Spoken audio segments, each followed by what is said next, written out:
રૂપમાં જાગવાનો, એ નિષ્ફળ કદી જતો જ નથી. મહાપુરુષના સંકલ્પો જ સિદ્ધ થઈ રહ્યા છે. રેડિયોમાં સ્ટેશન પકડાઈ જાય, મહાપુરુષો મહાત્માઓ એની દિવ્યતા, દિવ્ય પરમાણુઓ વિચારો ગુંજતું હોય છે, પ્રેરણા આપતું હોય છે. એ નિષ્ફળ નથી જવાનું, એ કોઈ ચિંતા કરવાની જરૂર જ ક્યાંથી હોય. ભગવાન તો છે જ. યોગ ક્ષેમમ વહામી હમ બંધાયેલા, શું ચિંતા, એ તો છે જ નહીં. અને સમાજ બહુ સારું કેટલું માન આપે છે. હમણાં એક વાત કરી હતી કે શ્રોતા મોટે ભાગે આપણે પરીક્ષિત ભાવે, પરીક્ષક ભાવે નથી બેસતા આપણી સામે. બહુ મોટી વાત છે. પરીક્ષિત ભાવ એટલે આપણે એમ કે બધા પરીક્ષિત બની ગયા છે ને, એમને જનરલ વિશાળ અર્થમાં એમ કે મૌન મુખ હરે હરે જે કઈ આપણે કહેતા હોય બધું સાંભળી લેવા કહેવાયેલા, કોઈ બીજી કોઈ માથાકૂટ નહીં. બાપજી જે કયો જેમ કરો એમ. મોટે ભાગે શ્રોતાઓ આવા આપણા છે, સારા છે. એ આપણા પરીક્ષક નથી. પરીક્ષક હોય તો મુશ્કેલી થાય ઘણી વાર ઘણા. આપણા સામે બેસનારા જો બધા પરીક્ષક ભાવથી જ બેસે, પણ એનો દિવ્ય ભાવ છે અને એ દિવ્યતાને આપણે સંપન્ન કરવી જ જોઈએ. એટલે એ યોગ્યતા વધુ વધુ નિર્માણ થાય આ સંમેલનથી, આવા સંમેલનથી વધુ ને વધુ દિવ્ય બને, પરંપરા ઉજ્જવળ બને, કાર્ય સંપન્ન જરૂર છે. અને ઈશ્વરી કૃપાના સંકેત રૂપ પૂજ્ય બાપુ અને સુમંગલ પ્રેરણા શુભાશીષ કથાકાર સૌ ગુણાનુવાદી સૌ સંત વૃંદ આ બધાનો સાથ સહકાર સાથે છે. ખૂબ આદરથી પ્રેમથી પોતાના રોકાણો કાર્યક્રમો જે કાંઈ બીજી હશે 5 દિવસ કાઢીને આવી ગયા. મને ઘણા મિત્રો પૂછે, બહુ ઘણાનો પ્રેમ, મને કે અમે શું આમાં સેવા કરી શકીએ. મેં કીધું બસ પ્રેમથી જયારે જયારે આવું થાય ત્યારે સત્સંગ સાનિધ્ય માટે આપો, આવો ખુશી. તમારી શુભ ભાવના, સદભાવના આની સાથે સતત વધે અને આ કાર્ય વિશાળ બહુજન થાય, બહુજન સુખાય બનતું જાય.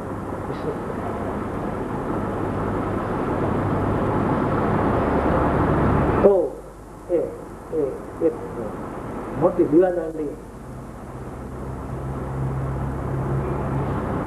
જે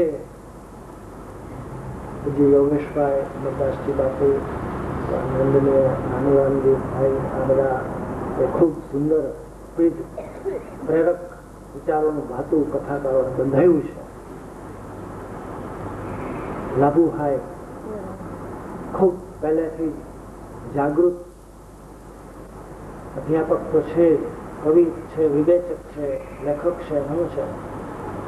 કથાકાર તરીકે પણ એક સરસ એની પાસે પ્રતિભા હતી, જેને વિકસાવી. એને કથાને વ્યવસાય તરીકે કે બીજા એના જે કાંઈ અંદર વિચારો હતા એને લીધે એની ઈચ્છા ન હતી, પણ ભાગવતના ગહન જ્ઞાતા છે. એમની સેવાઓ મૌનમુખ ભાવે સીતારામ પરિવાર, હેમનભાઈ, એ બધા તો મૌનમુખ આંગળી ગુંજ્યા, બાપુના આંગળી ગુંજ્યા રાહે સમર્પિત બધા છે. હમણાં એ કાર્યને અહીંયા જે કોઈ સ્વયંસેવકો બાથરૂમ કે સંડાસથી માંડીને રસોડા સુધી જે કોઈ સેવા ત્યાં ક્યાંય પણ એ બધાએ જે યોગ સમર્પણ એ બધા વંદનીય છે. એક મહાન આ એક સંસ્કૃતિનું મંગલ કાર્ય થઈ રહ્યું છે, એમાં આ બધાનો કેટલો સહયોગ છે. તો બહેનોની ભાવના એને સતત વંદન કરવા જોઈએ.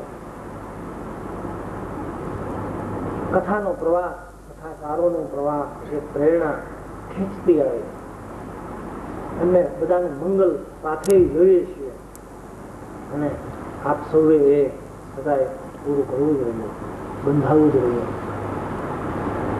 તો આ મંગલ પ્રસંગ ત્રિવેણી એના આ દિવસો ખૂબ આનંદથી, પ્રેમથી, ઉત્સાહથી, ઉલ્લાસથી સફળ સુખદ થઈ રહ્યા છે. મને બહુ આનંદ છે. બધા મારે તો શું કહેવાનું હોય, પૂજ્ય બાપુ જ્યાં બેઠા હોય ત્યાં આજે બધા એમ કહેતા હતા તમે 2 મિનિટ કંઈક ઘણો કંઈક તમારે કેવું જોઈએ, આયોજક તરીકે બોલવું જોઈએ. તો ચાલો, એ સિવાય કોઈ ભાવ નથી મારો. હું કોઈ વિચારક, વિદ્વાન, પ્રવક્તા કે બીજી કોઈ વાત આવતી નથી. અને જે કંઈ વાતો કરી છે પરિવાર ભાવે એ પરિવાર ભાવે જ વાત કરી છે. અને જે કંઈ આ સંમેલનની ત્રુટીઓ ક્ષતિઓ એ અમારી સ્ત્રોનો હોય અમારા છે. અને એ માટે અમારે આપ સૌની દરગુજર ક્ષમા યાચના એ કરવી જોઈએ. ક્યાંય કશું કોઈને મન દુઃખ કોઈ પણ ન જ હોય આમાં ન જ હોય. વિશાળ ઉદાર ભૂરીદા જનાહા એટલે શું જેને કહેવાનું હોય. તો છતાંય ક્યાંય કોઈને તકલીફ પડી હશે ક્યાંય એ બધાની હું ક્ષમા યાચના ઈચ્છું. મંગલમય પ્રસંગ ફરીવાર આવતા વર્ષે પૂજ્ય બાપુની અમારે જે કાંઈ હવે નક્કી થાય એ પ્રમાણે સંભવતઃ શ્રીમદ ભાગવત વિદ્યાપીઠ સોલા અમદાવાદ ત્યાં મુકામે આવતા વર્ષે આ જ સમય દરમિયાન યોજાવાનો છે. પૂજ્ય બાપુ પણ બધું કહેશે જ. બાપુએ જે ઘણી વાતો કહેવાના છે મેં સમય ઘણો લીધો છે. પણ આપ સૌના ચરણમાં ભૂરી ભૂરી વંદના. શક્તિ માટે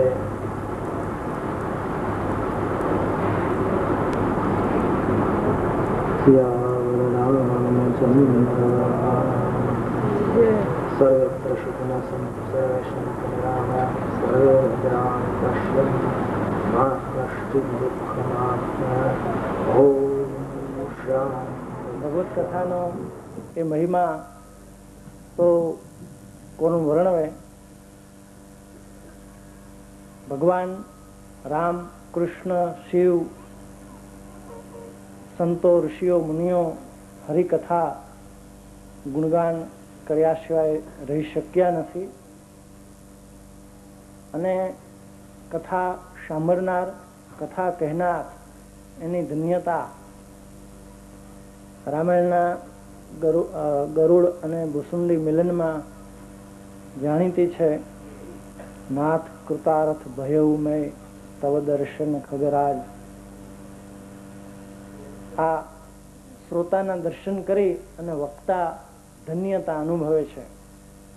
તો સામે પક્ષે સદા કૃતાર્થ રૂપતુમાં ભગવત કથા કહેનાર સદા કૃતાર્થ છે. તો એવા વક્તા અને શ્રોતાનો સમાજ આજે અહીં ઉપસ્થિત છે. એ અતિ ભગવત કૃપા સંત કૃપાનો આવિર્ભાવ છે.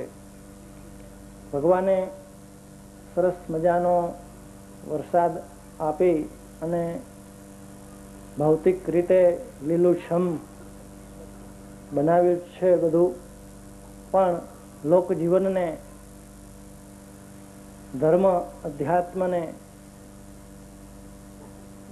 લીલુંછમ બનાવવા આજે આ ત્રિવેણી સંતો પધાર્યા છે. એ કેટલા બધા મહાન કષ્ટ વેઠી પોતાના સમય પોતાના કાર્યક્રમો આયોજનો આ બધામાંથી દૂર સુદૂરથી સમય લઈ પધારી રહ્યા છે. એમના આ ભાવ પ્રેમને ત્રિવેણી કઈ રીતે